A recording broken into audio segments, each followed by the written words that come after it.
कोतवाली police station हद्दीत एका 16 वर्षाच्या बालकावर आणि त्याच्या 2 मित्रांना जीवे ठार मारण्याचा प्रयत्न करून सदर 16 वर्षाच्या बालकावर लैंगिक अत्याचार करण्यात आला होता। त्यामध्ये एकूण 12 आरोपी होते।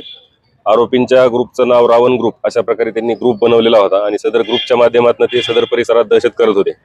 तर त्या गुन्ह्यातील जे 12 आरोपी आहेत त्यापैकी 7 आरोपी अटक करण्यात आलेले आहेत। उर्वरित आरोपी सुद्धा आता लवकरात लवकर अटक होतील। सदर जे 7 आरोपी आहेत सदर परिसरात दहशत करत होते।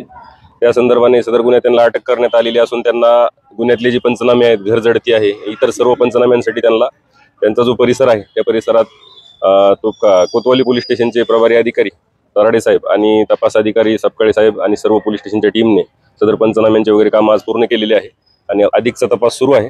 आपल्या माध्यमातून मी फक्त सर्वांना एकच आवाहन करीन की सदर रावण ग्रुपच्या नावाने जर कोणी दहशत करत असेल तर तात्काळ कोतवाली पोलीस स्टेशनशी आणि आमच्याशी संपर्क साधावा। नागरिकांनी अशा कुठल्याही ग्रुपच्या किंवा अशा कुठल्याही गुंडांच्या दहशतीखाली राहण्याचे कोणतेही कारण नाही। कायद्याचं राज्य आहे आणि पोलीस सक्षम आहेत।